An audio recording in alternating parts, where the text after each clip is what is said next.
Good morning, everyone. Welcome to Thursday, July 25th. I'm John Weigell here with Juliet, Bennett, and this is the Hustle Daily Show.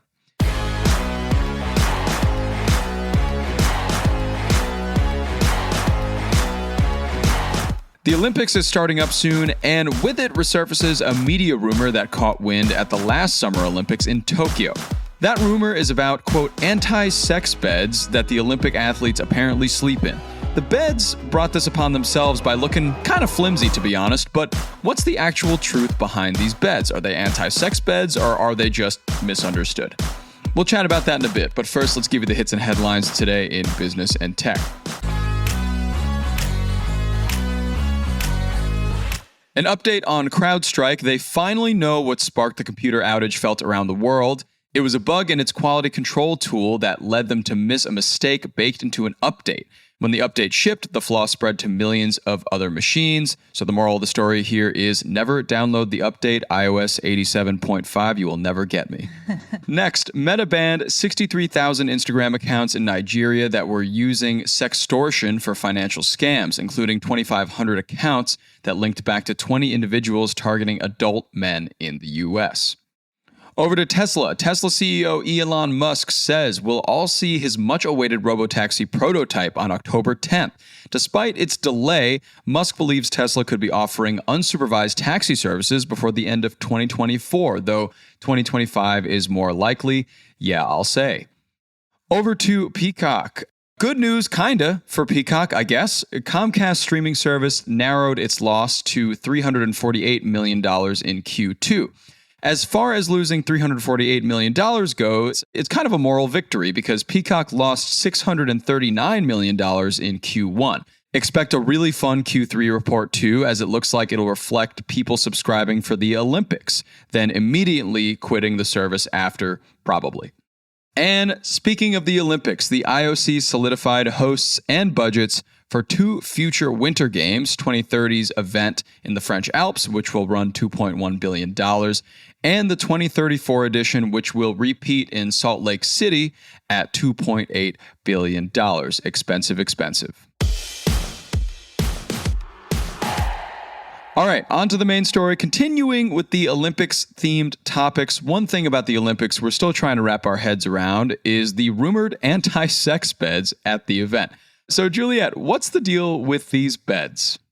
So it turns out they're not anti-sex beds. Let's just get that out of the way. I'm not saying that anyone is having sex on these beds. I'm just saying that you could if you wanted to. You know, these beds kind of came out in the 2020 Summer Olympics in Tokyo, which actually took place in 2021 due to COVID. The media kind of latched onto them as anti-sex beds because it looks as though they're built on these very flimsy cardboard platforms. And so the joke was you have all these athletes in peak physical condition trapped in the athletes' village with nothing to do. There's a lot of stories about how athletes are very likely to hook up at the Olympics. And because of the whole pandemic thing, they didn't want that happening. So they were trying to prevent them from having a place to do so. As anyone who grew up in a Christian conservative household knows, it will find a way. Okay? It will always find a way. You're not going to stop them. There are multiple surfaces ready for the challenge. But I mean, these beds, in all honesty, they do look a bit flimsy. Of course, I don't think the widespread media attention of them being anti-sex beds is completely valid, but they do kind of look a little bad, a little kind of wonky compared to a regular bed that you would expect. That is true. But I actually went and saw one of the beds in real life, and it is not flimsy, and it is also not to deter people from having sex. It's all about sustainability. So these beds, the cardboard is actually pretty sturdy. It can hold up to 600 pounds. And if you go on social media anytime, I don't know, probably between now and when the Olympics start, there's actually a bunch of videos of various athletes jumping up and down on the bed to show that it actually is not flimsy. It's great. I don't know where you would search for other types of activities on the beds, but you can on Instagram at least find people jumping up and down on them. So I actually went and met with Airweave. That's the company that makes these beds. It's a Japanese company. It was founded by an engineer, Motokuni Takaoka, and he took over his uncle's fishing line company in 2004. I was like, hey, what else could I use this resin fiber for? And the idea was to turn it into a mattress.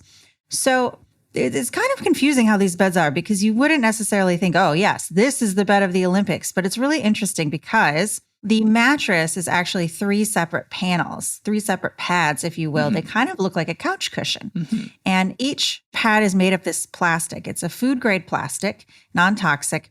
And when you look at it, it kind of looks like a fibrous web, like a bunch of spiders got together and just spun this thing out of control. Right up. Yeah. Yes. And based on how dense the fibers are, that is how firm the mattress is. So one side of the mattress can kind of be soft and spongy and the other can be extra firm. So the way that the mattresses are set up at the Olympics is you have the 3 pads. On one side, it's all moderate firmness, and then you can flip them over and one's soft, one's firm, one's extra firm. So when the Olympics arrive at the Athlete Village, they can actually take an AI body scan that will suggest to them what the best configuration for their body is. So if you're a gymnast, maybe you want a softer pad here, but you want a firmer pad here. And maybe that's the opposite if you're a swimmer, or I think I heard there was breakdancing at this year's Olympics. Oh, fun. Yeah. Wow. So this mattress is malleable pretty much to any athlete that wants to change it to fit their body type, essentially. Yeah. Fully customizable. And they even have an extender with like an extra pad if you are extremely tall, like if you're, 7 feet tall. But most athletes will not need this. They'll come in, they'll have the 3 pads. They can kind of try them out, see what feels best to them. And then, yes, you do put them on the cardboard platform. The cardboard platform is actually really sturdy. And then there's a mattress cover that goes over the pads and kind of seals it all together. If you read the newsletter today, there's a video of someone doing this, explaining how this all works. And then, of course, there's a pillow. And there is also a nice bedspread, with the special Paris Olympics design. And that's how the whole thing comes together. Wow. And talk about this company, Airweave. How did they get involved in the Olympics? It's a pretty big market. Yeah, so they are actually huge in Japan, and they started providing mattress toppers for the Japanese teams in 2008. And then over time, more and more teams were getting involved. And finally, by 2020, although we've learned that's technically 2021, they were providing the beds for everybody at the Olympic Village.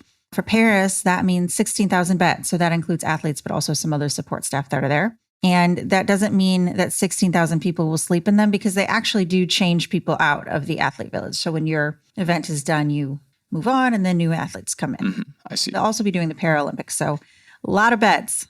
Wow. Good for them. Good business for them. And up top, you also mentioned something about the beds being more sustainable, given their kind of cardboard look to them. How much more sustainable are they? This is actually the most interesting part to me is because the mattresses are made of a plastic, you can actually wash the whole thing in a way you couldn't do with like a coil spring mattress or a memory foam mattress. So in between athletes, they wash all the beddings and all of the mattress pieces and then put it all back together for the next athlete. So it's completely clean. And then when the games are over, they can donate those elsewhere. This year, some are going to go to the French Army, some are going to go to a ballet school. And then the cardboard, because it's just cardboard, can be recycled. So you don't really have all these pieces and foams and whatever ending up in a landfill. It can all either be donated or recycled. Well, I wonder if you can use these beds for longer than just a few days before your event at the Olympics, Like, can you use them for a year? I don't know. Yeah. Just any average person that's going to be performing at the Olympics. Outside of them, could I get my hands on one of these maybe? You can buy one and you will get the exact same customization options. You can also buy a travel mattress. They make those. You can buy a seat cushion.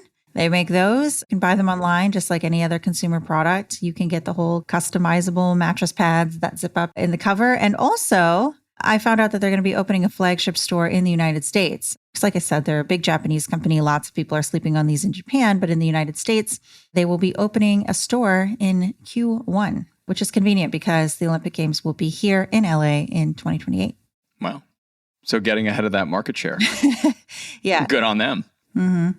Yeah, I mean, it's good to know about this because from the outside, it just looks like, oh, that's a flimsy looking bed. But from the inside, it seems like this is quite an ingenious method to ensure that the athletes get the rest that they need. And also, it's very interesting, the material that goes into all of it. So, I mean, it might even mean that all beds would be this at some point.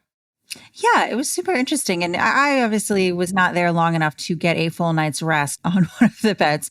But, I got to sit on it and feel all the cushions, and it was actually pretty comfortable. I think my first 2 years of college, I slept on a coil spring mattress, but I could feel the individual coils.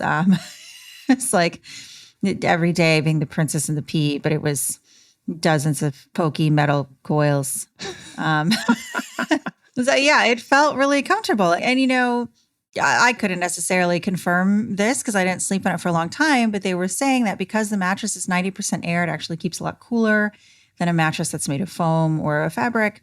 And also, you don't sink into it as much. So when you roll over in your sleep, it takes less energy. So you stay asleep for longer. That's some of the data they say they have. And I could see it. Like, having been camping several times on like air mattresses, I could see this being very popular for campers. Yeah, for traveling. Or even dorms where it's like, yeah, we're going to change out students every year. Why don't we just keep the same stuff? Like, you can clean it. I don't know how they clean it, but if it looks like you could just spray it down with like a hose.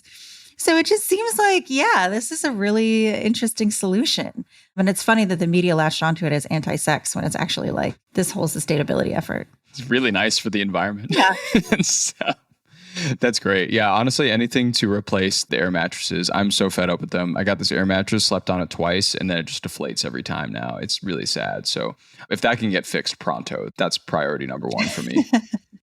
Yeah, I hear you. I think the last time I tried to use an air mattress, I couldn't even get it inflated. Like, the little pump thing didn't fit, and it was just like, forget about it. I slept on the ground.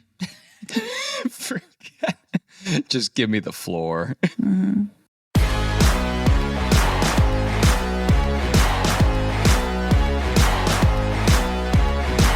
All right, that's going to do it for us today, everybody. Thanks for tuning into the Hustle Daily Show. We're a proud part of the HubSpot Podcast Network. Our editor today is Robert Hartwig, and our executive producer is Darren Clark. We've got a ton more tech and business coverage in our newsletter. If you're not subscribed, go get yourself signed up at thehustle.co/email, and we'll see you tomorrow.